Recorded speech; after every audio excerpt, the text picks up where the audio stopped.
Hello and welcome back to Naturally High. You guys are in for a treat today. Today's guest is Brianne Flaherty. And Brianne is a mental health and addiction counselor dedicated to helping people reconnect with their inner strength and sense of purpose. Her approach integrates compassion, radical acceptance, and authentic human connection, supporting individuals in moving beyond shame, substance abuse, and self-doubt. Brianne's work focuses on helping people recognize their inherent worth and live in alignment with their true selves, while offering practical tools and relational strategies that can carry into their everyday life. Through her work, she aims to foster personal healing that strengthens individuals' relationships and communities.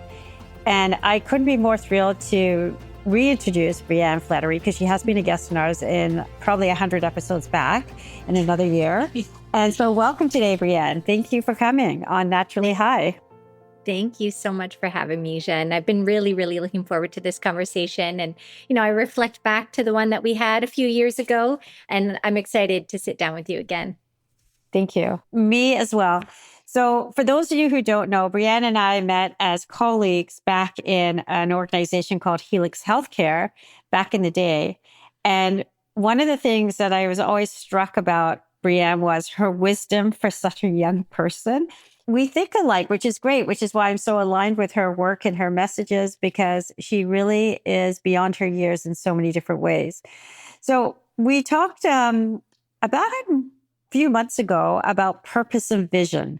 And I said to you, why do you do what you do? And you said to me, I need to take some time to reflect on that. And you came back with a very thoughtful, I would say, essay around why you do what you do. And you said, my purpose has always been to help people see the light within themselves, especially when they lost sight of it. I believe that meaningful change happens in spaces grounded in compassion, love, and unconditional acceptance. For me, radical acceptance means meeting life exactly as it is, without labeling it as good or bad. It's about acknowledging that this is what's here, to be that witness, and realizing that the only way to move forward is to stop resisting and instead meet ourselves and our circumstances with love. Now, you go on to say a lot more, but I want to just pause right there. When you think about the work you do, why do you do what you do? For many of us, to some degree, we've felt that pain, that loneliness, that shame that comes through. We have also found ways of coping. And that's exactly what has happened for me. So that's what led me into the field, is knowing that I was sitting with that pain, that shame, feeling alone, feeling like there was nobody else out there to talk to. I didn't even really understand anxiety and what that was like, but it was really present for myself. And I found ways to cope. And so I ended up in this cycle, and it was hard to get out of. And I think the greatest point for me, it was, doing my own work, but then also finding community within Helix. Helix was actually the community that allowed me to start seeing myself. And from there, that's where that vision and purpose came from. So allowing people to see the light within themselves that they may not have had access to in a long time. But the foundation that I stand on and the belief and the philosophy that I have, it doesn't matter who you are, what the story is, what's happening for you. It doesn't matter what happens when you walk through those virtual doors of mine. I believe that there is light there within you. And I think too, it's really important to define what that light within us means, because I think, we have a sense, but the way that I define that light is clarity, our sense of understanding ourselves, our sense of understanding the world around us, compassion for ourselves, compassion for others. There's an energy, there's a vitality within that. And overall, it's that trust and inner wisdom. And what ends up happening is that when we don't have access to that trust and inner wisdom, that light within ourselves, life can feel dark, life can feel confusing. It can be extremely challenging to navigate on a moment-to-moment basis. And so that becomes the approach that I've really stepped into, is to say, hey, I've been there myself. Some of the specializations that I've continued to step into, it's because I've felt it and I've been there and I've felt like I've had that dark cloud over me, like I didn't have access to my light. And through connection, through speaking with other people, through working with mentors like yourself, Jeanne, you start to have access to it and you start to gain that inner sense and inner wisdom again. Life is still challenging. Life still has its challenges, but there's trust in yourself as you move through those challenges. So that was sort of a long-winded answer of saying, I think we all have that light within ourselves. And what drove me to really pursue this is because I've been there too. I felt like I really didn't have access to it and I didn't know where to turn. So if I can be that space to reflect back to people what I know and what they know is in there, that's what I'm here to do. And that's what we do. Good guys do that. We hold a mirror up for them to see who they really are as opposed to who they think they are. Yes. And I say this, and it's worth repeating, whoever sits across from me, I always see the essence of who they are. I always see that light, that vitality, that it's an energetic frequency that emits from them. Yeah. And so it's us as the guides, the fellow journey keepers, to help them see that light. Yeah. But I want to talk about something that must have happened for you before you found the light. So you recognize and you talked about a lot of universal feelings like the shame, the worthiness, am I enough, the self-doubt. And I understand where all of that comes from. But you must have tried more conventional ways, that there must be something wrong with me before you landed in Helix. Is that maybe there's something wrong with me until you recognize that this is more universal, or you may have been given more conventional therapy depending on when your healing journey, or maybe you were lucky. I don't know. So my question to you is, how did you navigate the path of early days of finding the right fit that you knew, which is much more modern and mainstream today, still not completely mainstream, but much more so than it was, let's say, 20 years ago? I really didn't know where to turn. And I was every day waking up with the anxiety and every day coping in the same way that I knew how, just to ease my thoughts, ease the anxiety, feel a sense of life, vitality, feel good again, even just briefly, even if it just gave me a glimpse of that. That's what I continued to turn to. Long term, that ended up impacting me more. So then I was in that cycle. The biggest part, and I'll say before Helix, it was trying to understand it from a rational point of view. So earlier years of, going to school and reading up on various, what is anxiety? What does that feel like? Understanding it from an academic standpoint, which isn't a negative thing. There's always I think there's value in that. But I was in my rational mind. And to be honest, my rational mind is actually what was holding the perfectionism and the I'm not good enough either. So they were just all sort of intertwined with one another. I was trying to make reason out of something that it was actually an emotional experience for myself. And by stepping into that space of Helix, so I continued sort of on that path. I tried different ways, but again, it was more of trying to intellectualize it all and rationalize it all. That's where I feel safe. Give me the strategies and I'll move forward. It's fine. And so that's what I thought would do it. And it didn't. Not enough. And so when I was able to walk through those doors with Helix, and it wasn't from the perspective of I need to be fixed. I think that's one of the biggest things, is that I didn't walk in there with the intention of I'm going to work on myself. I need to be fixed. There's something wrong with me. I knew that I was struggling. I also knew that I was intellectualizing it and understanding it in a different way. But it was actually in self-reflection after that experience with Helix where I realized it was community. It was being seen and being witnessed by the people surrounding me. It was the struggles that I was going through. And typically my go-to response is hold it in, don't say anything, push it down, don't cause a scene, don't cause chaos, don't take on that spotlight. But I allowed myself to be witnessed in the challenges, the everyday challenges that we all experience. That if we don't have somebody there, our support network, our resources, our tools in order to be seen, in order to be witnessed and to move through it, it piles up. And that's where we lose access to our light. But in leaning into my support, leaning into the community of Helix, leaning into the different modalities that were being used as well, I was able to see that within myself too. And so through that, and then of course, my beautiful relationship that I have with my husband as well. I mean, he has really helped me heal some of those relational wounds too. So it's a process, I think, of unfolding. But initially, my comfort was intellectualize, understand it from that perspective. That wasn't enough. And then I moved into that connection, being seen, being witnessed, validating, and allowing myself to actually receive support around me.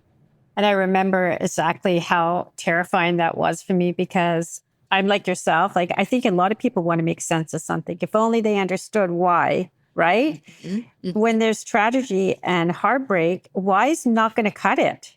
Mm-hmm. You know, like if only I'd gone down the different street or I didn't walk this street or whatever it may be, that thing that they're thinking that would ease. So our mind does get tied up. I call it the paralysis of the analysis, right? Mental gymnastics. Yeah. Because then we don't have to feel the pain.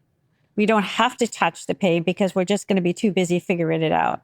And eventually, and fortunately for those who, like yourself, where it comes sooner than later, eventually whatever you're doing doesn't work anymore. You know that. It just doesn't cut it in the same way. Yeah. So you were fortunate enough to find that early. Mm-hmm. But what would you say to the seeker who may be listening or the listener who knows they need to do something different, but they summoning up the courage to do so? What would you say to encourage them? Compassion first above anything else. Have compassion for yourself where you are. Meet yourself exactly where you are. So when you say, you know, I want to make a change, I don't like what's happening, can you accept that this is what's happening? Can we be with what's happening right now and hold compassion for ourselves? Mm-hmm. And from that place of compassion and acceptance of what is, so we're not judging it as good, we're not judging it as bad, we're not trying to change it, we're not trying to do anything with it, but just notice it's here. This is what's happening for me right now. From that place, change begins to happen. That's my first piece of advice, because I think a lot of people, there's this misconception that, you know, I'm going to get really, really hard on myself in order to make that change that I need. I'm not going to accept anything else. I'm not going to accept what's happening in my life. And that's a really different approach than to say, I have a lot of compassion for the parts that are hurting right now. And I get that I'm in a really challenging place and I'm in a whole capacity for this. So that's the first step, is being able to hold compassion. And you'd be surprised when you hold that compassion and empathy for yourself, you end up reaching out in ways that you never imagined. And you reach out in ways that align for you. So for somebody, what may be accessible and what they may need at that time as they're showing compassion for themselves is, I'm going to reach out to my neighbor. They've always extended that hand to me. I think I'm going to hold on to that hand one day. We're going to have coffee. We're going to sit down and I'm going to allow myself to open up. That's my first step. And as you slowly do that, it's not like a light switch. And I always say that to people. It's not a light switch where you can just kind of turn it on and off in order to get things going. It's a slow and steady progression, but it starts from compassion. So reaching out and accepting a hand from a neighbor, right? Maybe then inviting yourself to sit in at your favorite coffee shop to say, you know what, I really love this latte. I'm going to sit there today. Mm-hmm. So now you're giving yourself that permission to say, I'm going to treat myself. I'm going to be in this space that I find joy. I'm going to connect to the people around me. And as you do that, it starts to unfold for yourself as well. Now, that's the beginning stages. And I usually say it like that because I don't want anybody to feel intimidated. Then there are different avenues. And I think that's the biggest point too, is that one size does not fit all. So somebody may want to work with somebody one-on-one. And I think that's fantastic. I think there's absolutely space for that. Somebody may say, you know what, I think I need a little bit more of that group connection. When we speak about grief, we can do one-on-one, but it's in that community connection where the healing really, really occurs. So depending on what's coming up for you and where you are and what's within your capacity, you'll align with that as you allow yourself to just take one step at a time. So it may be community, maybe one-on-one. It may be, you know, going to a yoga class and just allowing yourself to lay there in Shavasana for an hour, right? Every step matters. And that's going to bring you on the path of connecting to your inner light. I believe it is this first role. You talked about self-compassion. We're talking mostly about self-compassion here because I think we don't treat ourselves like we treat our friends and our family. We're very hard on ourselves. And so like the things I would say to myself, we would never say to a friend, right? We would just be so much kinder and much more diplomatic. And we're talking about that kind of level of self-compassion. But before we get to self-compassion, I want to talk about something you talked about in your purpose of vision, which is radical acceptance. So radical acceptance for me when I was in my early part of my journey was a pathology. Like there must be something wrong with me. There's something really wrong with me, that I'm flawed, inherently flawed, which is grounded in shame. I get that. But sometimes radical acceptance can just be the light shining in. It doesn't mean there's something like it's disease based. It has a pathology that feels heavy, like a cloud hanging over your head, because that's what recovery did feel like to me when I first entered. I was so green. It was so stigmatized. Nobody spoke about it. There wasn't there was something inherently wrong with you if you ended up in these rooms. And so we're talking 30 years plus, which is one of the reasons why I have this frame of mind. But I feel like radical acceptance means something different today. So can you expand on that? Because I've just showed you the dark side of it. I'd like you to show the light of it. Yeah, I think, and this ties in the theme that we've been sort of running throughout this conversation is radical acceptance and compassion. They have to be met in the same level. So radical acceptance is saying, this is what's happening. And I know that this word is used, you'll hear it in AA and NA, but there really is a surrendering to what is. And what I find that causes the most tension for people is resistance. I'm going to resist what's happening right here. I have a goal for myself and I'm going to keep on fighting for that. Or I don't like what's happening in front of me. I'm going to keep on fighting that. Or I'm just going to sit in this dark space of, I don't like what's happening. I can't accept what's happening. I can't accept what's happening. And it's actually from that place of non-acceptance where we stay stuck. And the only way that we can continue moving is to radically accept and say, this is what's happening. And it's a process, because it's not just, okay, I accept what's happening. It doesn't happen like that. There's grief, there's sadness, there may be a letting go of what we once thought was possible and it no longer is. And so when we can bring that into our awareness to say, I need to accept what is here, right here in front of me, because the resistance is causing so much more tension within myself. Then we can allow ourselves to grieve if that's what we need to do. We can allow ourselves to feel the emotions that come with accepting what is here. And I say that, it's broad, because I think that depends on what's coming up for you, what's happening for you. So there could be circumstantial acceptance, so a radical acceptance of what's happening. Maybe there's a loss in your life. Maybe there's a transition. Maybe there's a change that's completely out of your control.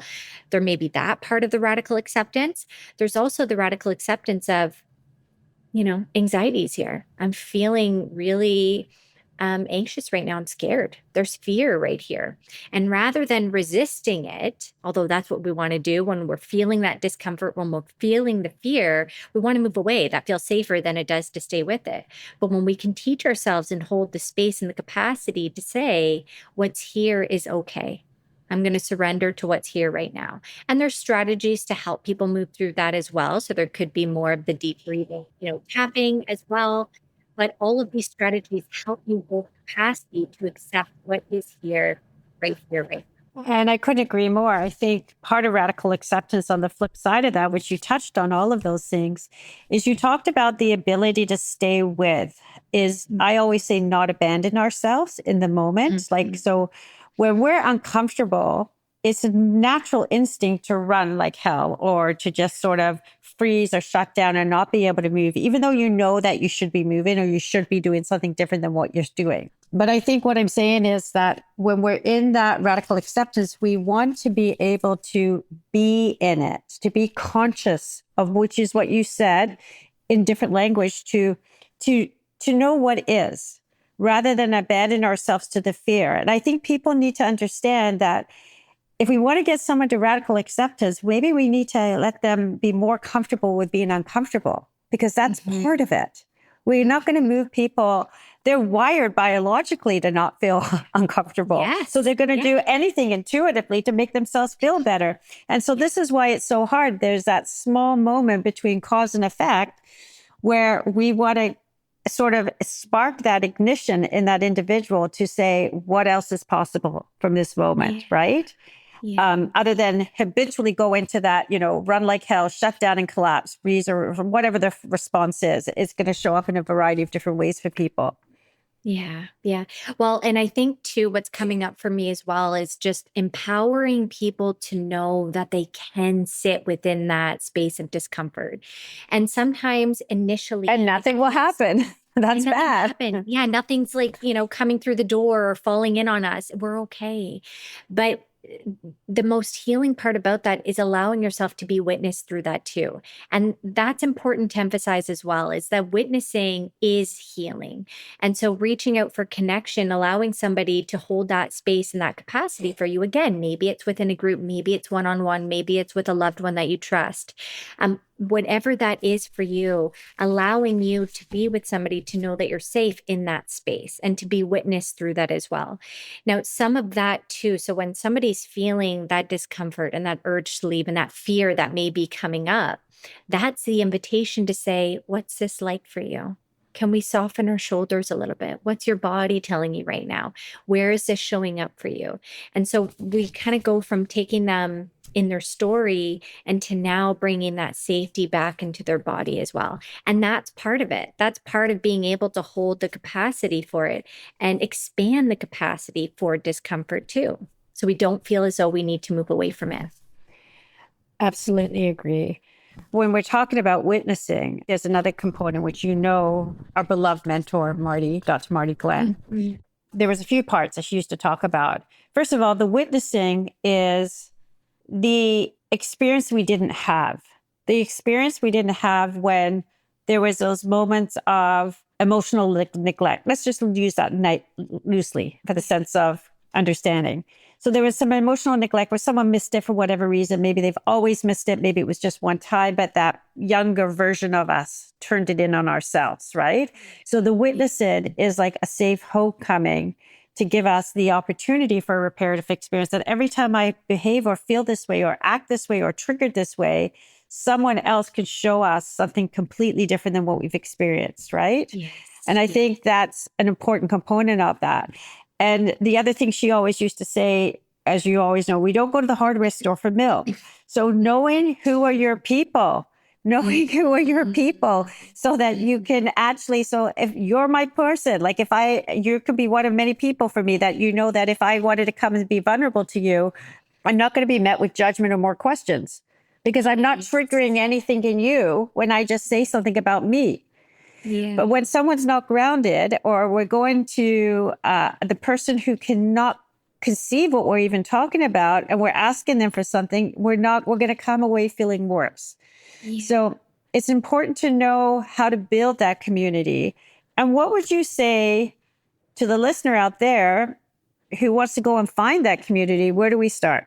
I think I just want to name too, before going into that, is there's parts of ourselves. So when we're maybe oversharing or leaning into people that maybe aren't within that capacity to be able to help us and hold the space for what's showing up for us, having compassion for those parts of ourselves that are just so desperately looking for connection and trying to seek healing and trying to be seen and trying to be witnessed. And sometimes we turn to people, situations, things where it's not quite giving us that connection that we need, the safety that we need, but we're just so desperately looking for it. So having compassion for those parts of you that maybe have reached out to somebody in the past where they weren't able, they didn't have the capacity to receive it, just knowing that you were looking for connection. That's part of what it is. And so in terms of finding it, again, I go back to, it's that one step at a time. So you want to notice how you feel when you're with somebody, when you're in the presence of somebody else. How are you experiencing yourself? How are you experiencing the conversation? And noticing, am I feeling safe? Are my shoulders relaxed? Can I connect to myself? That is your first indication that your nervous system is feeling safe exactly where you are as well. People that align with your values, people that are able to hold the capacity to see you, to witness you, that's a good place to start. Community is really important. So I know I stress that, but community is really, really important. And if it's hard to find the community at first, then seeking out, maybe it is the one-on-one support. Maybe it is reaching out to a therapist. Maybe it is reaching out to a healer within the community to say, I'm needing to be seen. I'm needing to be witnessed in this. That experience, that witnessing, that sense of safety, if you've never had that before, it's going to be hard to know, okay, is this, how do I identify it? How do I begin to experience it?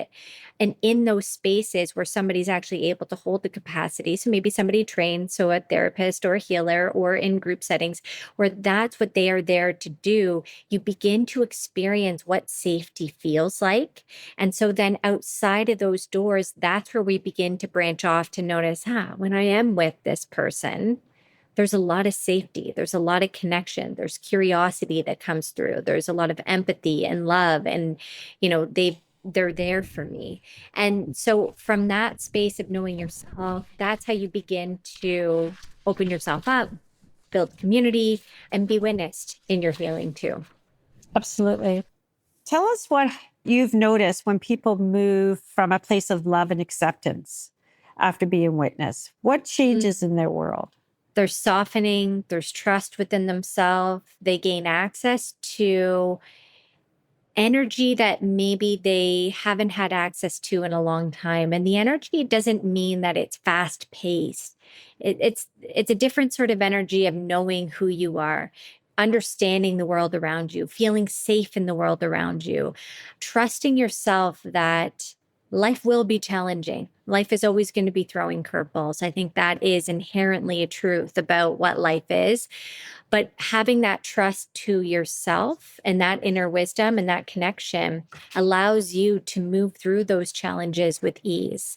And so there's a sense of, I know, may life get a little bit harder, but I'm okay with that. And so that's where that acceptance piece comes in, trust comes in, and that inner wisdom to say, regardless of what happens, I may struggle a little bit, but I've had the experience of coming through that, and I know I'll come through it again if anything shows up for me.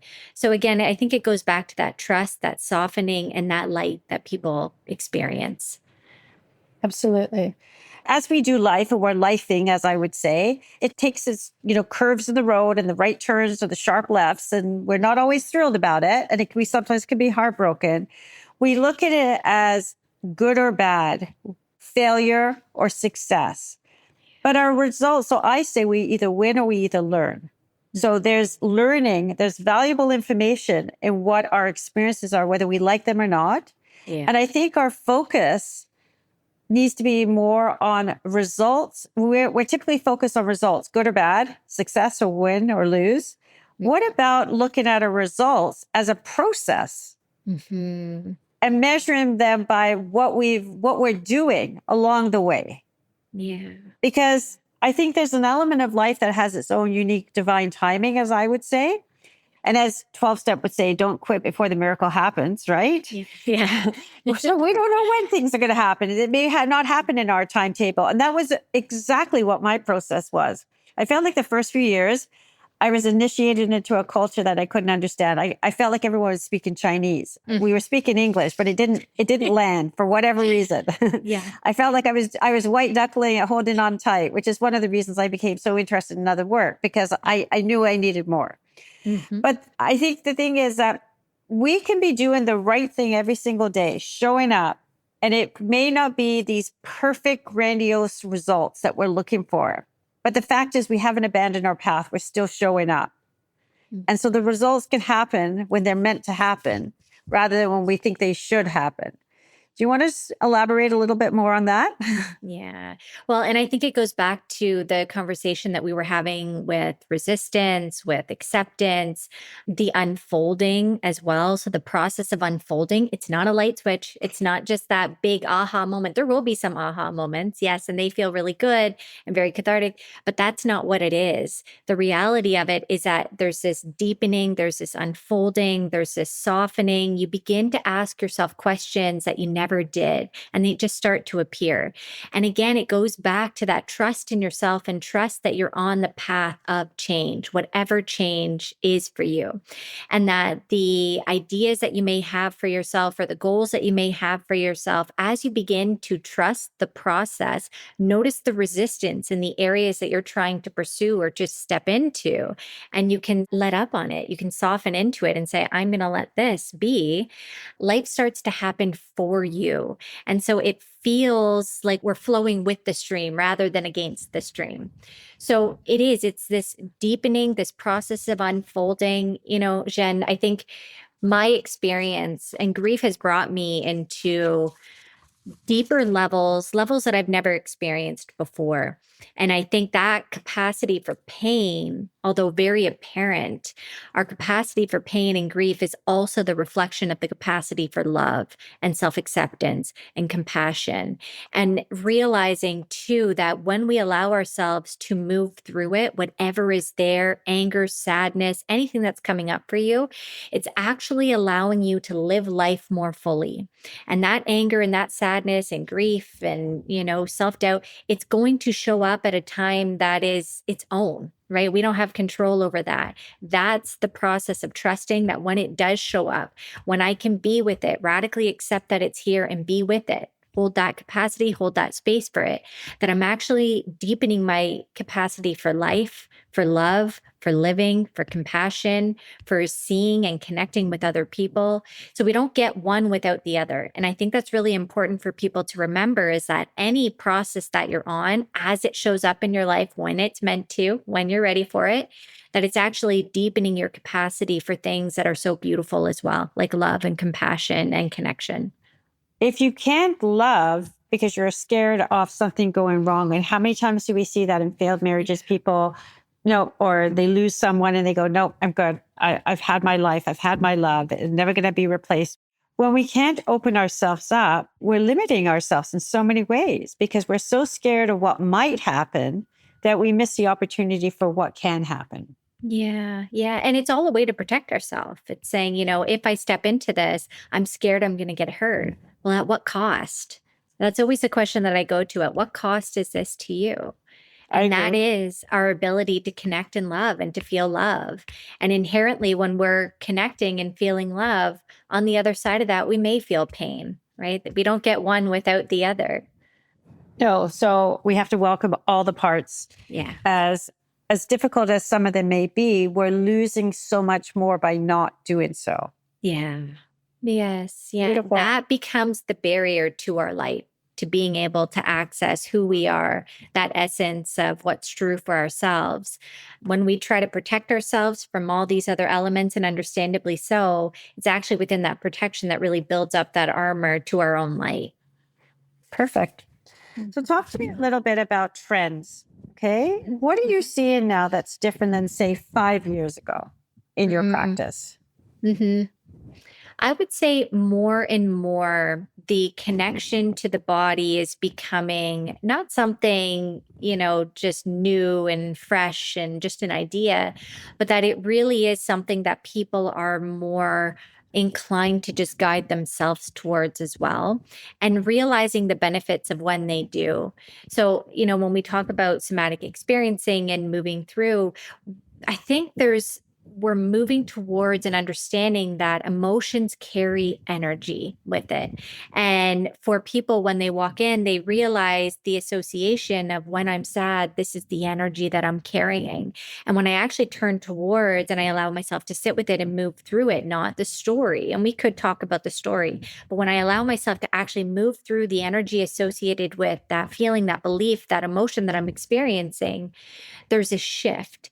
And when that's where change happens, is when somebody is able to experience that shift within themselves. So naturally, what happens is that, then on a day-to-day basis, they're more inclined to lean into those practices that we did, say, in session, that brought them to their body, that brought them back to themselves, that created that sense of safety. And I think, again, more and more people are realizing that. So naturally, I'll have conversations with people and they'll say, I was really angry. I'm noticing I'm just carrying a lot of energy. So I went out for a run. or I actually just started doing yoga. And I don't know if I've taken on too much yoga, but I'm doing a lot of yoga now. And it's really helping me move through the body, this excess energy that I'm noticing coming through. And I think this is also really important to acknowledge as well, is that for substances and alcohol, for example, with addiction, when people start changing their relationship with it, either reducing it or abstaining from it, whatever that looks like for them, typically what I see is restlessness. There's a lot of energy that starts coming through, and people aren't sure what to do with it. And boredom. Yeah. Yes, boredom. Yeah. And people don't know what to do with it. And so naturally and I always say you're going to naturally find the ways to help you move through this energy, but I'm going to validate that the energy that you're experiencing is normal, and that's okay that you're experiencing it. It's necessary for you to experience it, because the addiction, the substance use, the alcohol was pushing it all down. So here we are left with this energy that we've been pushing down. We've been scared of it. And now we're finding ways to move through it. So in terms of trends, I think naturally people are noticing the energy associated with beliefs, with thoughts, with emotions, and bringing themselves to places where they can really move that through to notice a shift in themselves. Absolutely. Well, I think they're noticing that we're just much more than our body and our brain as a separate entity, right? Mm-hmm. And I still am flawed how medicine hasn't caught up yet. Mm-hmm. Mm-hmm. We're still like, okay, we'll treat parts of you Yeah. and without looking at the sum of all parts. That doesn't make sense to me. I don't know. Do you want to speak to that? Yeah. No, I think we are a whole person, and we experience it when our thoughts and our body, so certain thoughts will trigger how we feel within our body. Physiological response. Physiological response. But, it's And a biologic response, depending on what else is going on, right? Yeah. It's also very adaptive for us to stay up in our heads, to say, no, this is what's happening. We're just up here. It's just in the story. It's just because of these circumstances. It's adaptive to do that. So I think it's also inviting and saying, when you think about that, when you land on this belief that you're not enough, what happens to you? What do you notice about yourself? And people may say nothing, right, at first, because it feels very unfamiliar. But the more you invite it, the more they are likely to invite it within themselves too. It's just planting little seeds to say, oh, actually, now I'm noticing that my chest is kind of tight. That doesn't feel good. What's that about? And we start to build the connection, and that branches the piece of your mind and your body are very much connected. And so again, naturally, I think people lean into that as they begin to experience it themselves, but they may need somebody else to say, what is that like for you? To model curiosity, because again, it's adaptive to stay up here. With survival. It feels like survival when you're in it, right? Yes. Yeah, absolutely. Yeah. So as a professional, you balance a lot. You balance a lot of heavy trauma as well as people's lives. You have your own family with the young children. Mm-hmm. What are some of your non-negotiables that you do in a day, let's say, to keep yourself more grounded and more balanced, and so you can stay in your own evolution of self-realization and actualization? Mm-hmm. The energy piece is really important for me. So I'll carry, and when I notice my thoughts are going in a certain spiral. So I think one piece, it's important to acknowledge as well that those parts of ourselves, so the I'm not good enough, or, this isn't enough, or I'm not worthy, even if we've done a lot of healing around it, it may still show up again. It may reappear. But that's your cue to say, how am I taking care of myself? What am I doing for myself? And so anytime that shows up for me, that's usually my cue to say, what have you been doing? What have you not been doing? What's happening for you right now? Are you sleeping well? Are you eating well? When was the last time you opened up to somebody and allowed yourself to be witnessed? When was the last time you allowed yourself to move through? That's one piece that I always say to myself too. Use those as cues, not as a sign that there's any regression. That's not what it's about. The other piece for me, non-negotiable, I have to move my body. I absolutely have to move my body. I probably look funny throughout the day. I'll do certain calls, and then I get up, and even if I only have 15 minutes, I get outside, I get my shoes on, and I go for a walk outside, and I just sort of shake my arms out, shake my body out. And then I come back and I can sit down, I can ground and continue moving through my day. So moving my body is a non-negotiable. I think we can get really caught up in our passions as well, in our helping and holding space. And it feels like you just want to keep doing more. And I think that's where my heart is as well. And it can be exhausting to do that nonstop. I think those are some parts of myself. And so it's really important for me to create time, very intentional time with my boys to sit down. And they probably are like, "What are you staring at, Mom?" But I will. I'll sit there and I just look at them and I look at the shape of their nose and their eyes and the way they're breathing. I have a 2-year-old, so I don't know what it is, but the way he eats is just so cute. So watching them eat, Living life. really, yes, yeah, bring myself present back in the moment with things that I love, with the people that I love. So every day, moving my body, checking in with myself, and connecting with my loved ones. Beautiful. And no better way, right, than to be with the things that are really important to us. Because even though work is part of our legacy and our purpose, it's not the last thing that we want to be known for. Mm-hmm. And our children in general teach us so much. They bring us back to ourselves in ways that we don't realize. I agree. And so, let them be your guide. When they're sitting there just immersed in what they're doing, just witness them in that and see if you can immerse yourself in that too. Let them be your guide. I intentionally create that time to just stare at them.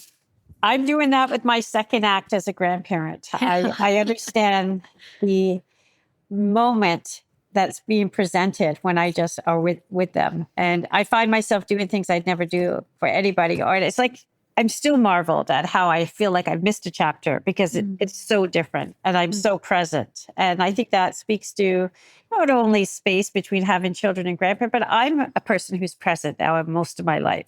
Mm-hmm. Mm-hmm. Yeah. So I want to thank you for being our guest today.